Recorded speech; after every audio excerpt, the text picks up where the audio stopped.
Halo sahabat. Nah, di pembahasan kali ini saya akan memberikan informasi terkait persyaratan monetisasi channel YouTube melalui jalur video short.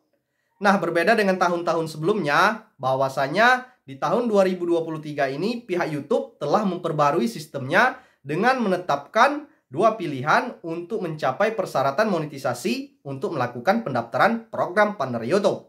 Di tahun sebelumnya, seperti yang kita ketahui, bahwasanya jika seseorang ingin mengajukan monetisasi, yaitu harus memenuhi persyaratan yang telah ditetapkan oleh pihak YouTube, yaitu minimal memiliki 1000 subscriber dan 4000 jam tonton publik selama 12 bulan terakhir. Nah, untuk di tahun 2023 ini, pihak YouTube telah memberikan solusi ataupun terdapat dua buah pilihan yang dapat teman-teman pilih. Sebenarnya bukan memilih, tapi mana yang lebih dahulu dicapai, sehingga teman-teman jika telah mencapai persyaratan tersebut, teman-teman bisa langsung mendaftarkan monetisasi channel untuk bekerja sama dengan program partner YouTube. Sehingga impian teman-teman untuk mendapatkan pundi-pundi rupiah melalui channel YouTube akan segera terwujud. Nah, untuk info lengkapnya langsung simak video berikut ini. Baiklah, seperti yang telah saya sampaikan di awal tadi, bahwasanya di pembahasan kali ini saya akan menyampaikan informasi terkait persyaratan untuk mengajukan monetisasi channel YouTube melalui jalur YouTube Short.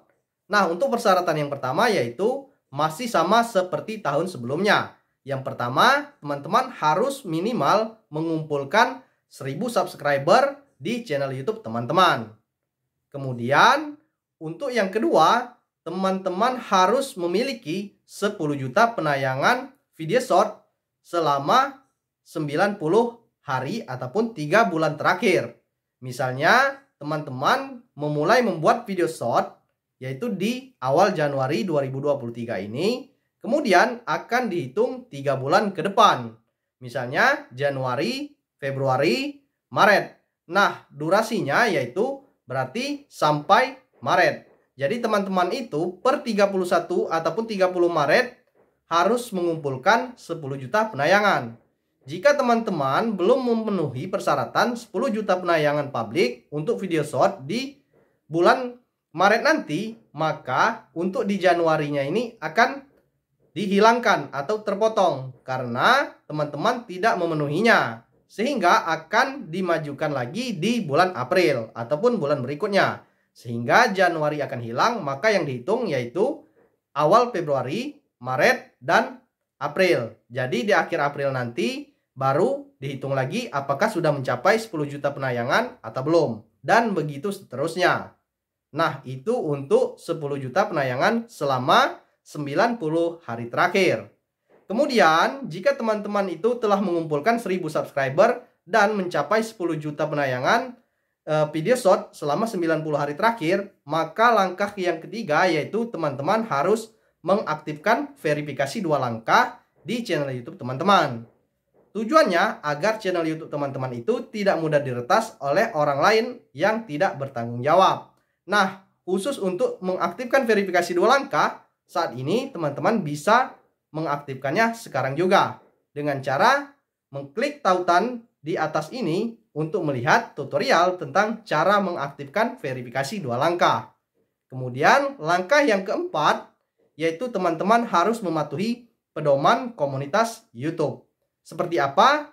Salah satu contohnya yaitu teman-teman jangan menggunakan konten orang lain ataupun konten yang telah diupload oleh orang lain, baik itu di YouTube ataupun di platform lain, misalnya Facebook, Instagram, dan yang lainnya.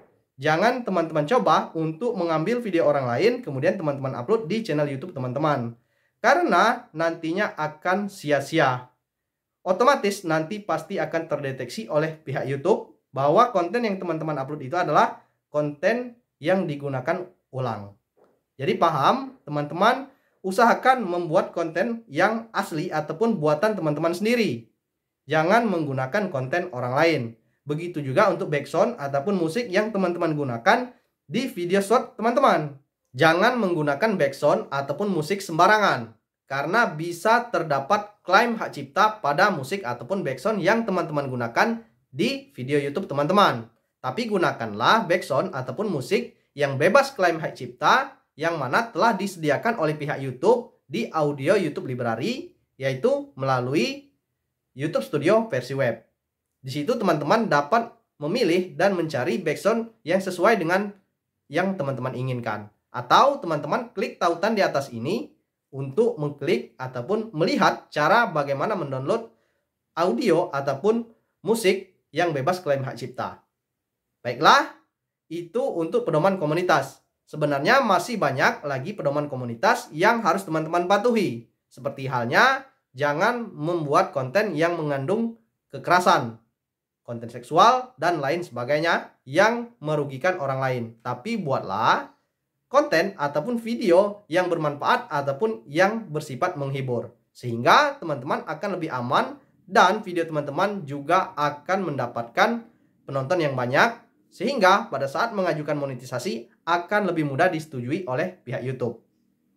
Oke, jika teman-teman telah memenuhi semua persyaratan, yaitu 1000 subscriber, 10 juta penayangan video short selama 90 hari terakhir, sudah mengaktifkan verifikasi 2 langkah, dan mematuhi pedoman komunitas YouTube, maka saatnya teman-teman mengajukan pendaftaran monetisasi channel YouTube.